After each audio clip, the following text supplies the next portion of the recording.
today with a very short topic.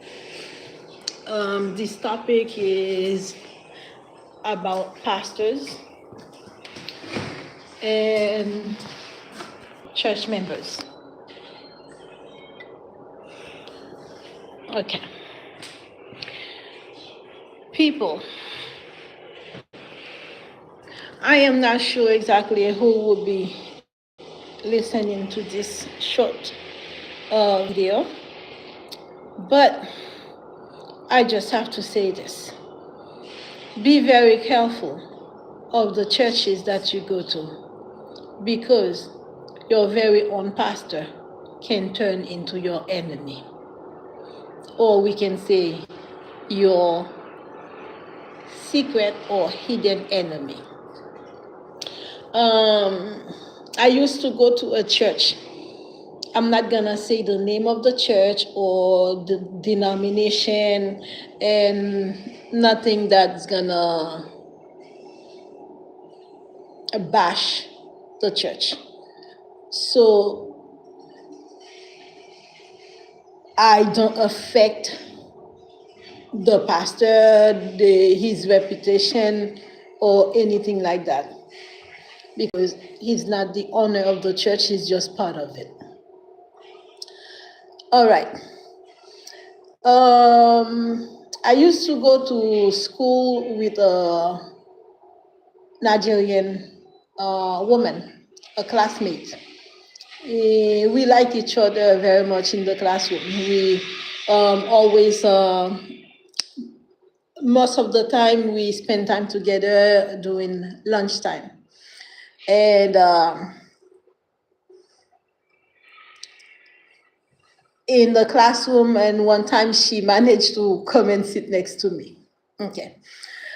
No matter where I go, at a certain time, for most of my life, everywhere I go, people like me, people don't want not to let me go.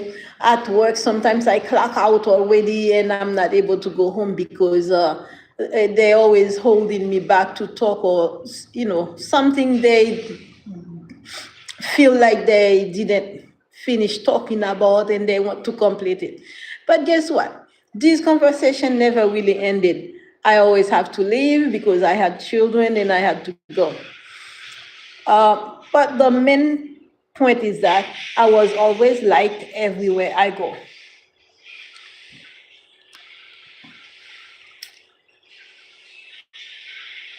At one time in 2012, while I was going to school for histotechnology, something happened at almost the end of the class.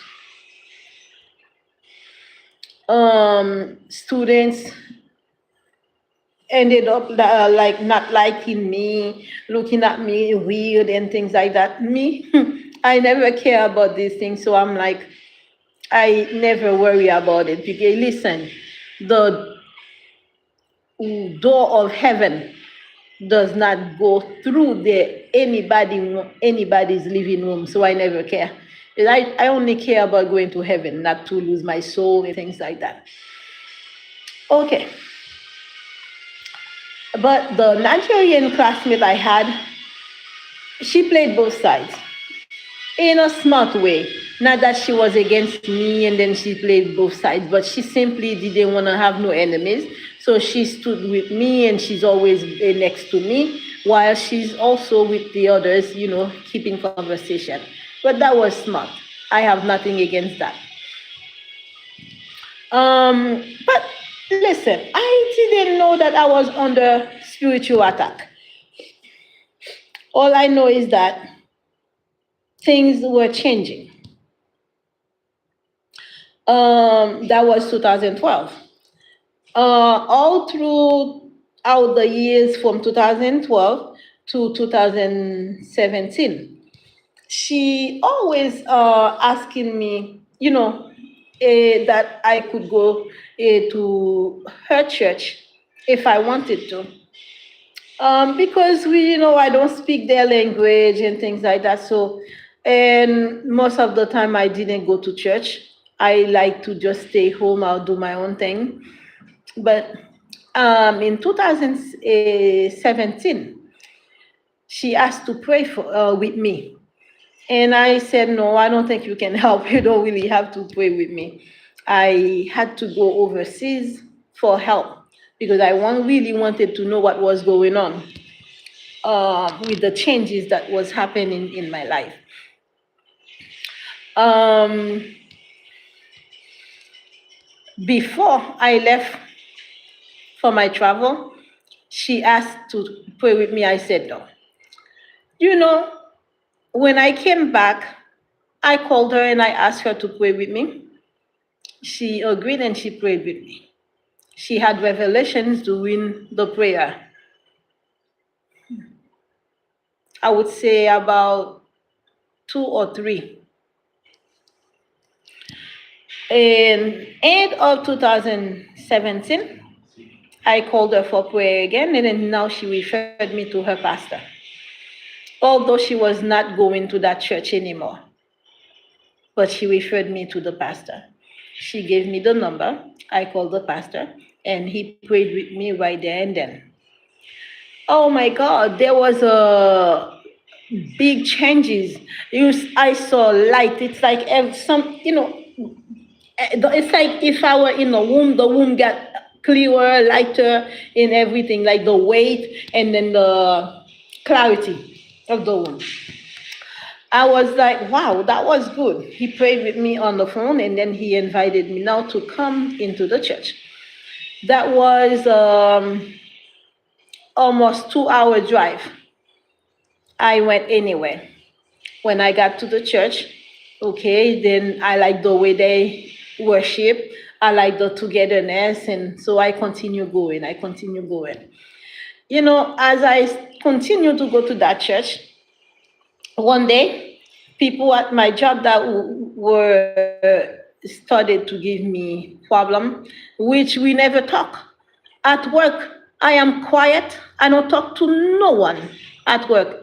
Somebody come and talk to me, I talk to you, but I don't approach nobody to talk to them. Or it's just how I am because I came to learn that not everybody is the way they portray them to be. So I don't want nobody to, I don't want to be talk with people and then later on and be sorry about that I was open to them. No, I don't want to. So, hey, listen, we here to work.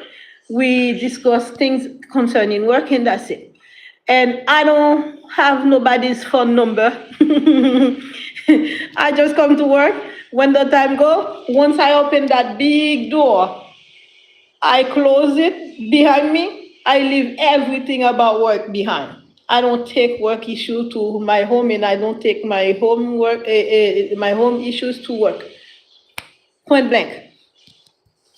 Okay, so from that time, I became a member of the church. Love the pastor, love the members, love everybody there. There was one that even called me her child. So it's like I was kind of happy. I ended up with a spiritual mother. She had another girl there, another lady, probably older than me. She called her daughter too. So she had 2. And me, I was added. Since my home was very far, every Saturday night I ended up going to a sister's house with my 2 children. The oldest one didn't really want to go. So we go there and we spend Saturday night, and then we go to church on Sunday, and then Sunday afternoon we go back home. Sometimes we stay over her place after church. She cooks for us, and then we eat. So everybody loved me there. You know, I ended up leaving the church. I received a call in Connecticut for a very good deal. So I used that to leave the church because there was somebody there. I used to do IT. I projected everything on the screen for people to be able to read the Bibles, the Psalms, the songs, and everything, so they don't really have to hold their books, their hymns in the Bible. But there was somebody there that actually, every time I fix the computer for next Sunday when I come, I always have to troubleshoot it again because it's something that they've done behind me when I left the church, and that I always have to fix the computer on Sunday morning before everything works. I didn't like it, but I deal with it. But later on, I started to feel something was changing. I ended up taking a job to Connecticut, and I left Gainesville, Florida, and I left the church. But we kept in contact. Then I left in 2019, so it was almost 2 years in a relationship with the church. Listen, do you know, again, your own pastor can turn against you? Because certain people would think that, oh, no pastor can be affected by witchcraft. Listen, everybody is subject to be affected. It depends on how you pray. And when you feel the danger of witchcraft next to you to affect you in hating other people, now it's how you receive it and how you push it away. If somebody loves money, they will not push it away, because the witchcraft that person got affected by, he could not turn it away because they introduce money. Not only they affect him to become my enemy, but they also offer him money in order to stop helping me with prayer, and even started to make people think that I'm crazy in order for others not to be in contact with me as well. I know he's gonna know that I know. He should know that I know, because he knew that I had a call. He had told me a lot of the light in me. He was the first one in church that let me know that I had something with me, a light with me, because he said, God is doing something with you. Yeah, but he did. And one day I went to work after we prayed, and I got to work, and my team leader, I just opened the door, and then my team leader said, Ketsia. I look up, what? He said, Ketsia, you came in here with a light today. I was like, really? She said, yeah, you just open the door and there is a light that enters, and it's with you. I was like, that's good. You like it? He said, it's good. I was like, okay, then let's enjoy the light. That was 2017, at the time when I first started to pray with the pastor. 2019, I left the church. In 2019 also, we continued talking on the phone, but COVID happened very shortly after, in early 2020. For some reason, we could not, nobody was really going into church. They were doing it online. So that was a way also that we lost contact. Many things have happened in between. The warfare that I'm going through right now had already started many years ago, because the pastor had asked me questions about my mom. He had asked me about questions about my family. So now I have to think that he felt something was, familiar in my issue. Do you know, my ex always want my old phones, and I didn't know why. He always says that he wants the old phone just to be to use for an extra SIM card. And then later on, I realized that he always wanted my old phone in order to use my contact and contact every single person on my phone for people to stay away from me. Don't contact them. Don't talk to them. If you talk to them, you will be attacked. Your family will be affected. Will be dead. That's how they ended up removing all my friends away from me. Some of them, I would say almost, I would say everybody on in my contact ended up receiving money not to talk to me.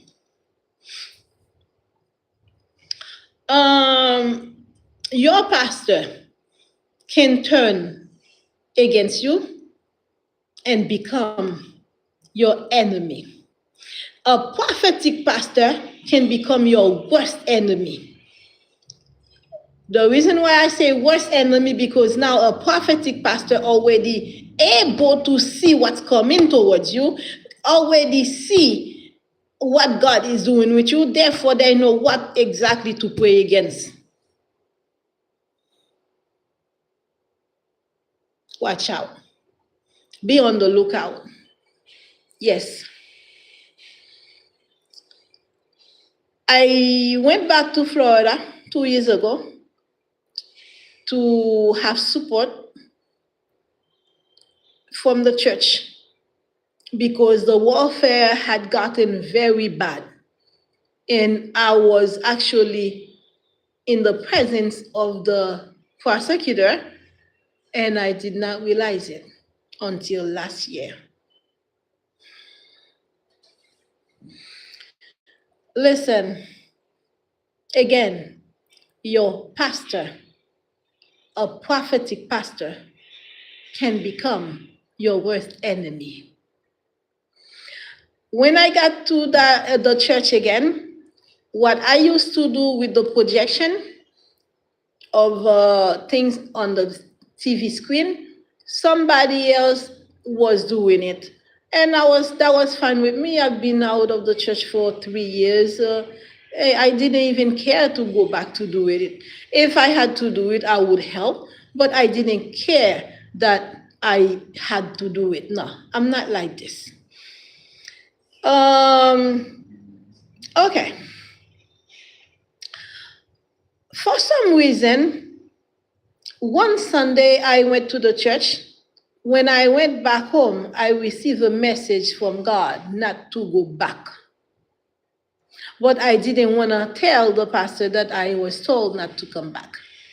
But he said that you need to come for corporate prayers. I went. Therefore, I kind of disobeyed God and I went. Because if I had told him that I received message not to come to the church, he would have said no, and he would say that I was crazy even more. But guess what? He was already part of those who were, praying against my becoming. Every time I need prayer, even though I stopped going to the church now, because I went to Georgia. From Georgia, I came back to Massachusetts. It was like I slept in the car, and when I was going back to Florida one day, I was advised to come for corporate prayers and things like that. I was told that they could assist with living, help with somebody who works with the Section 8 office that might be able to assist us. But even though the church is assisting you, all they do is connecting you. So it wasn't really like you would expect. When they couldn't, the person that works in the Section 8 office couldn't help, me and my 3 children ended up sleeping in the Ridgeline. I had a Honda Ridgeline. It's a pickup truck, therefore it's very compact in the inside for 4 people to sleep. It was very awful. But hey, we took it. I thank God my children are as strong as I am. We took it.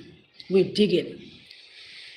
From there, so many people started to come and following us, and we didn't know what was going on. It's like we were being watched and we've been followed. And the pastor knew about it and did not warn us about it to be careful. I'm like, do you know that Pastor so-and-so knows what we're going through? And when we telling him what we're going through, we've been followed, and he's looking at me like I'm crazy. I find out not only I receive message from God, and I have my intuition already again that let me know from conversation that I have with him. Once we have the conversation, I already know he's not a friend. He's no longer a pastor to me. Yes. The last time I called him was for my steps that I'm supposed to pass, recognition steps in a covenant marriage. Do you know the pastor didn't pray with me? I asked him to pray with me for the steps. I told him what I was enduring, what was going on, that I was not able to identify the vehicle. The pastor himself said, when I told him that, he asked me for my big son, and I said my big son had to go because he was poisoning me, and I still have the vial. One day I will have it tested in the lab. Yes. I told them that. Then he said that, they can make your divine helper your worst enemy. That's what he told me on the phone. And he was a divine helper. My son was also a divine helper that is very bright, and I believe he has the same kind of gift as me. His light is bright. I don't know where he is now because I had to let him go. With the work that God is doing with me, I was told to let him go. And his time was up with me. He's 29. He's fine. I let him go at 29. Your pastor, a prophetic pastor, can become your worst enemy. I am 4 months into the step, and the same issue is happening. The reason why is because there is somebody who told me over her dead body that I will elevate. She was not playing. And she's the one who turned everybody against me. My classmates, my friends from a young age, from high school. She's the one who got my first husband, to be working with my ex-husband to see if they can kill me and make money. Yes, I say it. Yes, I have other videos on the channel about that. Your pastor can turn against you for money. For money. Weird, huh? No, it happens. Be on the lookout, because your pastor can make church members believe that you are crazy, and they all neither one will support you because of what comes out of a prophetic pastor about you. Be on the lookout in your church. Have a good evening.